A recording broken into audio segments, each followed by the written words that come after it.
DBC নিউজের নিয়মিত আয়োজন সংবাদ সম্প্রসারণে সবাইকে স্বাগত জানাচ্ছি আমি রেদওয়ান আহমেদ। দিনের বাছাই করা সংবাদ এবং এর পর্যালোচনা নিয়ে সংবাদ সম্প্রসারণে আজ অতিথি হিসেবে অনলাইনে যুক্ত রয়েছেন দ্য ফিনান্সিয়াল পোস্টের প্রধান সম্পাদক এম এ আজিজ এবং দৈনিক নয়াদিগন্তের নির্বাহী সম্পাদক মাসুমুর রহমান খলিলি। স্বাগত আপনাদের দুজনকেই সংবাদ সম্প্রসারণে। আমরা দিনের আলোচিত বিষয়গুলো নিয়ে এখানে আলোচনা করে থাকি। শুরুতেই যে বিষয়টি নিয়ে আলোচনা করতে চাই, সামনের দিনগুলো ভালো নয়, চেষ্টা চলছে অরাজকতার। গণতন্ত্রে বিশ্বাসী সবাইকে ঐক্যবদ্ধ থাকার আহ্বান তারেক রহমানের। আমি শুরুতেই মাসুমুর রহমান খলিলি আপনার কাছে একটু যেতে চাই, যে আপনার একটু মন্তব্য জানতে চাই যে এই দিনগুলো আসলেই আমরা ভালো দেখছি না। মব সন্ত্রাস, বিভিন্ন রকম নির্বাচনের আগে আমরা সহিংসতা দেখছি। কি বলবেন, মন্তব্য একটু জানতে চাই আপনার। আমার প্রথম কথা হচ্ছে তারেক সাহেব যেটা বলেছেন এটা খুব তাৎপর্যপূর্ণ। সেটা হচ্ছে যে সময়টা এখন যাচ্ছে এটার বিভিন্ন ধরনের শঙ্কার মতো একটা সময়। এখানে প্রথম কথা হচ্ছে কি, আগামী নির্বাচন এবং গণতান্ত্রিক প্রক্রিয়া যদি সফল হয় তাহলে বাংলাদেশ একটা স্থিতিশীলতার দিকে যাবে। আর যদি সেই নির্বাচন যথাসময়ে না হয়, গণতান্ত্রিক রূপান্তর যদি ব্যাহত হয়, তাহলে যে কোনো সময় যে কোনো ধরনের পরিবর্তন আসতে পারে, যে পরিবর্তন রাষ্ট্রের জাতীয় নিরাপত্তার উপরে প্রভাব ফেলতে পারে। এবং গণতান্ত্রিক রূপান্তরই হচ্ছে এই পরিস্থিতি থেকে উদ্ধারের একমাত্র পন্থা। আমার ধারণা তারেক সাহেব এই কথাটা খুব গুরুত্বের সাথে বলেছেন। উনি বলেছেন জাতির সামনে এক ধরনের অমানিসা অথবা অনিশ্চয়তা আছে, এই অনিশ্চয়তা থেকে কেবলমাত্র গণতান্ত্রিক রূপান্তরে রক্ষা করতে পারে। আচ্ছা, এখন আমি একটা বিষয়, আরেকটি বিষয় আপনার কাছে জানতে চাই, যে এই মব সন্ত্রাস মানে গণমাধ্যমে হামলা, এইসব বিষয়গুলো তো আসলে গণমাধ্যমে যারা হামলা করছে তারা গণমাধ্যমের সামনেও কথা বলছে, তারা হেলমেট কিংবা মুখোশ পরে নেই। তাদের বিরুদ্ধে যদি ব্যবস্থা না নেওয়া হয়, আগামী নির্বাচনেও তো তারা বিভিন্ন ধরনের প্রভাব ফেলতে পারে, এই ধরনের মব সন্ত্রাস সৃষ্টি করতে পারে। সরকার কেন এই বিষয়ে আসলে শক্ত পদক্ষেপ নিচ্ছে না? আপনি দুটো বিষয় বলেছেন, একটা হচ্ছে গণমাধ্যমে হামলা এবং সন্ত্রাস তৈরি করা, যেটা আমরা সাম্প্রতিককালে ডেইলি স্টার এবং প্রথম আলোর ক্ষেত্রে দেখেছি। রাইট। আরেকটা হচ্ছে মবক্রেসি, যেটা বলছেন আর কি, মব সন্ত্রাস। প্রথম বিষয়টা হচ্ছে গণমাধ্যমের উপর হামলা আসলে কখন করা হয়, যখন রাষ্ট্রের মধ্যে একটা অস্থিরতা তৈরি করার চেষ্টা করা হয়। আমি শুরুতে বলছিলাম যে যদি নির্বাচন এবং গণতান্ত্রিক রূপান্তর না হয়, তাহলে যে পরিস্থিতিটা আসবে সেটা হচ্ছে কনস্টিটিউশনাল এবং নিয়মতান্ত্রিকতার বাইরের একটা পরিস্থিতি। এই ধরনের একটা পরিস্থিতিতে 111 সরকার আসছিল। এখন যে ধরনের ধারাবাহিকতা, সেটা কনস্টিটিউশনাল হোক অথবা কনস্টিটিউশনাল সেমি কনস্টিটিউশনাল হোক, এখন একটা ধারাবাহিকতা আছে। এই ধারাবাহিকতা থেকে যদি বিচ্যুতি ঘটে তাহলে কি আসবে এটা একেবারেই অনিশ্চিত। আসতে পারে 111 সরকার, অথবা এমন হতে পারে যে সামরিক আইন জারি হতে পারে। কোনোটাই কিন্তু বাংলাদেশের নিরাপত্তার জন্য উপযুক্ত না। এখন প্রশ্ন হচ্ছে কি, আপনি বলছেন যারা মব সন্ত্রাস করছে অথবা গণমাধ্যমে হামলা করছে তারা তো কেউ গোপনে নেই। সাধারণভাবে হয় কি, লাস্টে যখন, সরকারের কোনো কার্যকর পদক্ষেপ লক্ষ্য করা যাচ্ছে না। না সেটা তো যাচ্ছে না, আমি একটু শেষ করি। হুম। যখন এই ধরনের ঘটনাগুলি ঘটে তাহলে সামগ্রিক যে পরিণতিটা দেখি সেটা হচ্ছে রাষ্ট্রের মধ্যে স্বাভাবিকতা বিঘ্নিত হয় এবং অস্থিরতা তৈরি হয়। এই অস্থিরতা নিরসনের ক্ষেত্রে, মানে এ ধরনের পরিস্থিতি নিরসনের ক্ষেত্রে নিঃসন্দেহে আপনি যেটা বলছেন সরকারের একটা দায়িত্ব আছে।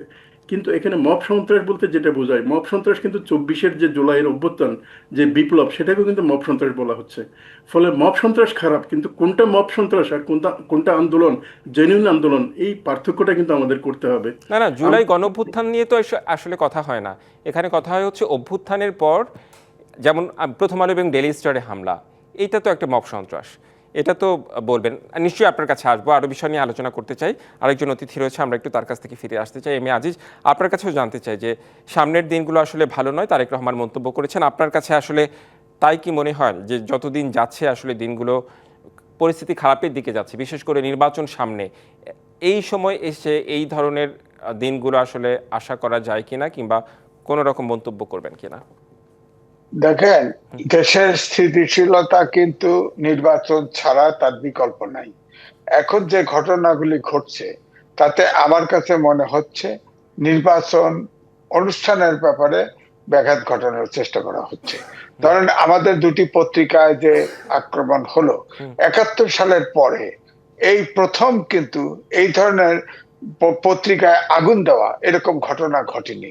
ওখানে ইনকলাব মঞ্চের ধারণা করা হয়েছিল যে ইনকলাব মঞ্চের থেকে এসে এই আক্রমণটা করা হয়েছে, কিন্তু ভিডিও ফুটেজ ছিল, সেখানে ইনকলাব মঞ্চের তরুণদের কিন্তু তেমন দেখা যায় নাই। দেখা গেছে তাদের তো গ্রেপ্তার করা হচ্ছে না এখনো।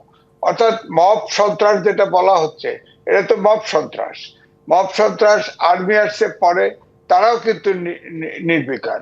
তো এই জন্যই বলছি যে এইভাবে যদি চলে, ধরেন এই যে দুটি পত্রিকায় আগুন দেওয়া হলো এবং সাংবাদিকদের অনিশ্চিত ইয়েতে ফেলা, তাদের লাইফ থ্রেটেন হয়ে গেল, সারা বিশ্বে এটা গণমাধ্যমের বিষয়ে তো মন্তব্য থাকবে, গণমাধ্যম সূচক তো নেমে যাবে। অর্থাৎ আমাদের দেশে গণতন্ত্র নাই। আর গণতন্ত্রের অন্তর্নিহিত শক্তি বলা হয় গণমাধ্যমের স্বাধীনতা। তো গণমাধ্যমের স্বাধীনতা যতটুকু থাকে ততটুকু গণতন্ত্র থাকে, গণতন্ত্র যতটুকু থাকে সংবাদ মাধ্যমের স্বাধীনতা ততটুকু থাকে। একটা আর একটার সাথে পারস্পরিক রিলেটেড।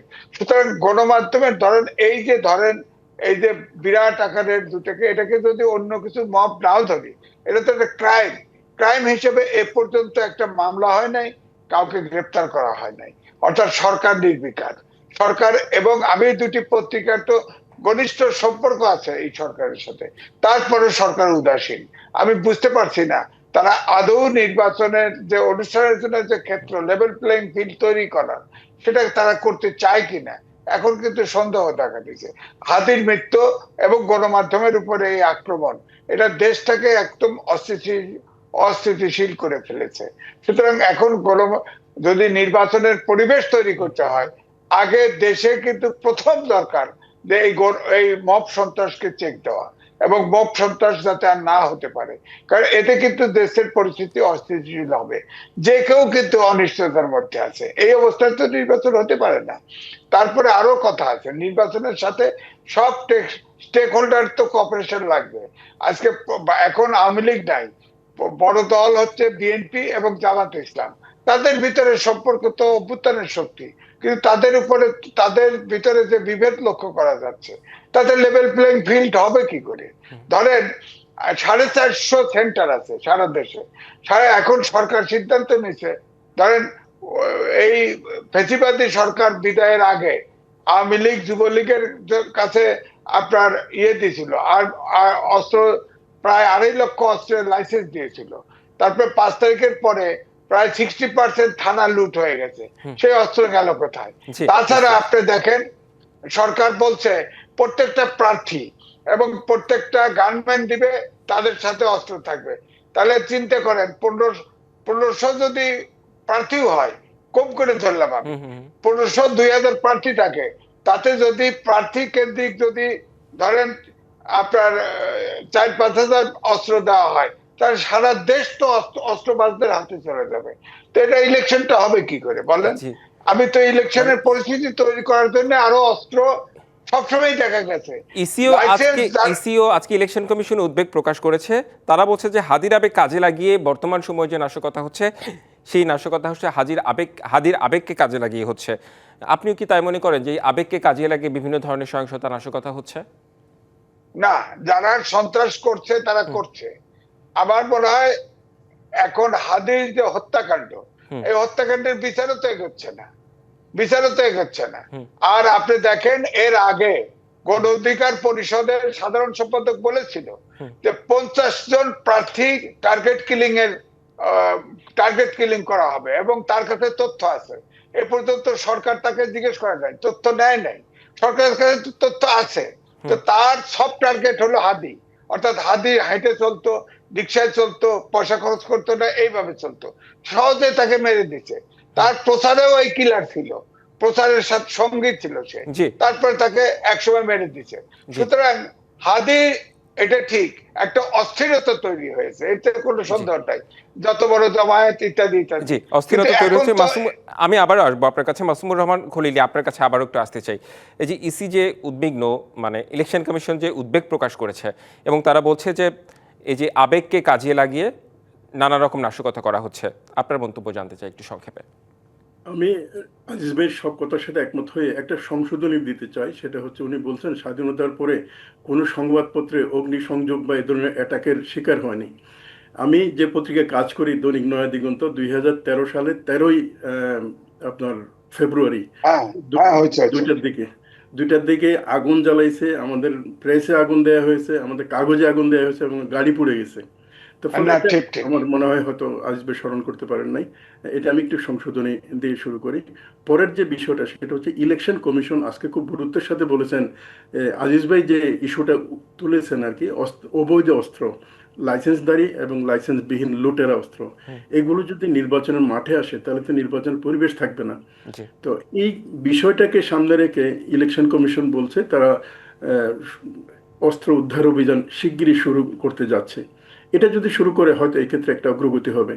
আরেকটা বিষয় খুব তাৎপর্যপূর্ণ, সেটা হচ্ছে কি আজিজ ভাই যে থানা লুটের কথা বলেছেন, এর অধিকাংশ থানা হচ্ছে সীমান্তবর্তী এলাকাগুলোতে, এবং সীমান্তবর্তী এলাকাগুলোতে সাধারণত মারণঘাতী অস্ত্র থাকে, এসএমজি, এলএনজি, এই টাইপের অস্ত্রগুলো থাকে। হুম।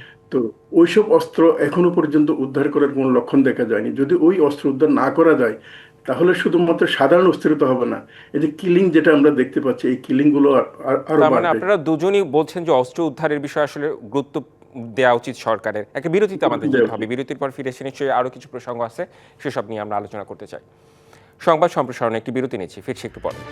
বিরতির পর আবারও স্বাগত সংবাদ সম্প্রসারণে। আমাদের সাথে আছেন দ্য ফিনান্সিয়াল পোস্টের প্রধান সম্পাদক এম.এ. আজিজ এবং দৈনিক নয়াদিগন্তের নির্বাহী সম্পাদক মাসুমুর রহমান খলিলি।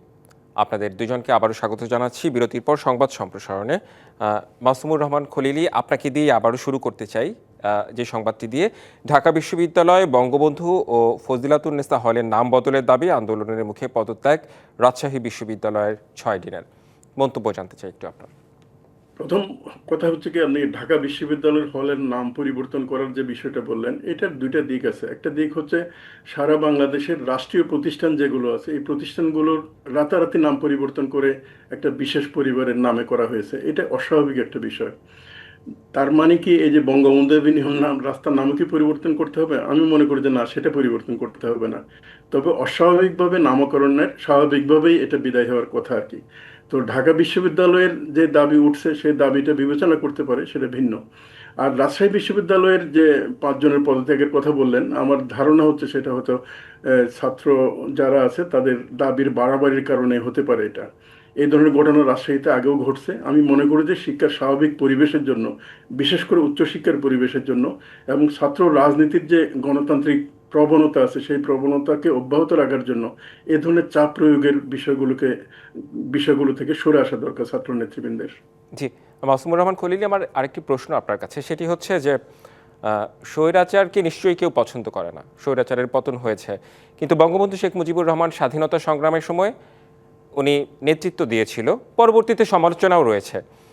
এই যে নাম পরিবর্তনের যে ব্যাপারটা, তাহলে তো আগে যা ঘটেছে, আগে সরকার নাম পরিবর্তন করতো, আপনি বললেন, মানে আমরা আগেও দেখেছি বিভিন্ন টেলিভিশন চ্যানেল বন্ধ হয়েছে, নয়াদিগন্ত বন্ধ হয়েছে, ইসলামিক টেলিভিশন বন্ধ হয়েছে। এখনও যদি সেই কালচারটা চলে, এখনও যে প্র্যাকটিসটা যদি চলে, তাহলে আসলে এই গণঅভ্যুত্থানের সফলতাটা কোথায়? মানে জানতে চাই একটু, মন্তব্য কি করবেন? না, গণ অভ্যুত্থানের সফলতাটা তো এখনো সফলতার সময় আসেনি। গণ অভ্যুত্থান পার হয়েছে মাত্র 1.5 বছর। এর আগে 17 বছর ধরে ফেসিবাদী টাইপের হুম, শাসন ছিল। হুম। এই ফেসিবাদী শাসনের যে ক্ষতগুলো আছে এগুলো 1.5 বছরের মধ্যে সব শেষ হয়ে যাবে। ব্যাংক থেকে ধরেন 8 লক্ষ কোটি টাকা লুট করা হয়েছে, সেই 8 লক্ষ কোটি টাকা রাতারাতি ব্যাংকে আসবে না। ফলে রিফর্মগুলো রাতারাতি আসবে, আইনি শাসন রাতারাতি আসবে, এটা কিন্তু আমরা আশা করতে পারি না। না, তবে নিশ্চয়ই সেই বিষয়ে ব্যাংকে আপনার আছে সাথে আমি কিন্তু একমত, সেই বিষয়ে আপনার সাথে আমি একমত। আমি হ্যাঁ, বলছি যে আগেও নাম পরিবর্তনের সংস্কৃতি ছিল, আমি যেমন আসছি। জিয়া আন্তর্জাতিক বিমানবন্দরের নাম পরিবর্তন করা হয়েছে। এখনো যদি একই সংস্কৃতি চলমান থাকে, তাহলে সেই বিষয়টাকে কিভাবে দেখবেন? হ্যাঁ, একই সংস্কৃতি চলমান থাকার কথা আমি সমর্থন করি না। তবে এটা মনে করি যে অস্বাভাবিক যদি কোনো নামকরণ করা হয়ে থাকে, সেটা যদি পরিবর্তন করা হয় তাহলে এটা স্বাভাবিক ঘটনা। যেমন ধরেন বঙ্গবন্ধু এভিনিউ, এই রাস্তাটা কিন্তু অনেক আগে স্বাধীনতার পর থেকে, এখন সেটাকে আবার অন্য নাম দেওয়ার কোনো প্রয়োজন নেই। কিন্তু একই দিন যেমন শেখ হাসিনা স্টেডিয়াম, শেখ হাসিনা সেনানিবাস, এই জিনিসগুলো তো স্বাভাবিক জিনিস না, এগুলো তো পরিবর্তন করতে হবে। এরকম অস্বাভাবিক যেসব নামকরণগুলো আছে, আমি মনে করি যে এই অস্বাভাবিক নামকরণগুলোর বিদায়ের যে দাবিটা, এটা যৌক্তিক দাবি। জি, নিশ্চয়ই। আমাদের সঙ্গে আরেকজন অতিথি এম.এ. আজিজ, একটু আপনার কাছেও আসতে চাই। ঢাকা বিশ্ববিদ্যালয়ে বঙ্গবন্ধু ও ফজিলাতুন্নেসা হলের নাম বদলের দাবি আন্দোলনের মুখে পদত্যাগ রাজশাহী বিশ্ববিদ্যালয়ের 6 দিনের, একটু মন্তব্য জানতে চাই আপনার। না, দেখেন, যে সরকার আছে সেই সরকারের মতো করে নাম দেয়, এটা তো উচিত না। সরকারি পয়সায় তৈরি হয়। যেমন ধরেন যমুনা ব্রিজ, এই এই ব্রিজ তৈরি করতে আপনার এরশাদ মূলত বেশিরভাগ কাজ করেছিল। তারপর ধরেন খালেদা জিয়া, শেখ হাসিনা এসে এটা সমাপ্ত করেছে। 3 সরকারেরই এখানে কন্ট্রিবিউশন ছিল। অথচ দেখা গেল ওটার নাম হলো বঙ্গবন্ধু ব্রিজ। কেউ বঙ্গবন্ধু ব্রিজ বলে নাই, সব যমুনা ব্রিজই বলছে। আমরা তো ওটার উপর দিয়ে যাই। সুতরাং এই যে নাম নাম দেওয়ার যে হিড়িক, এই হিড়িক তো একটা বিবেচনা বোধ থাকতে হবে। কোন জায়গায় কোন, ধরেন বিরাট ঐতিহাসিক, বিরাট বিজ্ঞানী, বিরাট স্বাধীনতা পদক এরকম লোকের নামে যদি নাম হয়, কেউ কিন্তু এটা ইয়ে করতো না। আপনার ধরেন এই যে জিয়া আন্তর্জাতিক বিমানবন্দর ছিল, এটাকে হযরত শাহজালাল বিমানবন্দর করা হলো। হ্যাঁ, এটা কিন্তু বোঝাই গেছে জিয়া রহমানের নাম বাদ দিয়ে হযরত শাহজালাল এমন একটা নাম আমার দেওয়া হলো প্রশ্নটা আসলে যাতে সেখানেই, পরিবর্তন না। তাহলে এখনো তো একই সংস্কৃতি, মানে না, সংস্কৃতি এটা ধরেন দেশে যতক্ষণ পর্যন্ত গণতান্ত্রিক চর্চা না আসবে, রাজনৈতিক দলগুলোর ভিতরে গণতান্ত্রিক চর্চা না আসবে, জনগণ যতক্ষণ পর্যন্ত শিক্ষিত বা সচেতন না হবে, ততক্ষণ পর্যন্ত এরকম উৎপাত আমাদের সহ্য করতে হবে। এবং আস্তে আস্তে যদি দেখা যায় গণতান্ত্রিক চর্চা যদি শুরু হয়, এবং আমরা যদি সত্যকে সত্য বলা শিখি, মিথ্যাকে মিথ্যা বলা শিখি, জনগণও যদি সচেতন হয়, তাহলে আমরা এই কালচার থেকে বেরোতে পারবো। তবে সবসময় এই ঢালাও ভাবে নাম পরিবর্তন করা বা নাম দেওয়া এটা উচিত নয় বলে আমি মনে করি। এটা সরকার সবই সরকারি পয়সা তৈরি হয় প্রতিষ্ঠান। জি, এই বিষয়টি আসলে আপনাদের দুজনের সঙ্গেই আমিও মনে করি যে ঢালাও ভাবে সব জায়গায় একই নাম, পারিবারিক নামই সব নামকরণ, কিন্তু বিশ্ববিদ্যালয়ের হলের নাম তো থাকেই মুক্তিযোদ্ধার নামে, বিভিন্ন গুরুত্বপূর্ণ ব্যক্তি যারা দেশের স্বার্থে কাজ করেছেন তাদের নামে থাকে। সেই জন্য আর কি প্রশ্নটি আপনাদের দুজনকেই করা। আমি আবারও একটু মাসুমুর রহমান খলিলি আপনার কাছে আবার আসতে চাই যে ভিন্ন মত, ধরেন হচ্ছে যারা আওয়ামী লীগ করে, যারা হচ্ছে অপরাধের সঙ্গে সম্পৃক্ত না, এখন তারা যদি এই ভিন্ন মতকে একেবারেই মানে কোনোভাবেই আসতে দেবে না, এমন যদি মানে মনোভাব হয় ছাত্র সংগঠনগুলোর, তাহলে সেটা কিভাবে দেখবেন? হ্যাঁ, ভিন্নমত এক কথা, কিন্তু যারা আওয়ামী লীগের কথা আপনি উল্লেখ করেছেন এবং ছাত্রলীগ, হ্যাঁ, ছাত্রলীগের কেউ হয়তো অপরাধের সঙ্গে সম্পৃক্ত না, কিন্তু ছাত্রলীগ করতো, তখন কি হবে? কিন্তু আওয়ামী লীগ সামগ্রিকভাবে দলীয়ভাবে বাংলাদেশের 3টা নির্বাচনে দেশের যে প্রায় 10 কোটি ভোটার বা 20 কোটি মানুষ, আমরা বলি 18 কোটি মানুষ, তাদের ভোটাধিকার হরণ করেছে, তাদের নির্বাচন করতে দেয়নি। এবং এই 3টা টার্মে আসলে সত্যিকার অর্থে কোনো যে নির্বাচন হয়নি, এটা কিন্তু সর্বজন স্বীকৃত। হ্যাঁ, নিশ্চয়ই আপনার সাথে একমত। গণতান্ত্রিক অধিকার হরণ করে নির্বাচন ব্যবস্থাকে ধ্বংস করলো।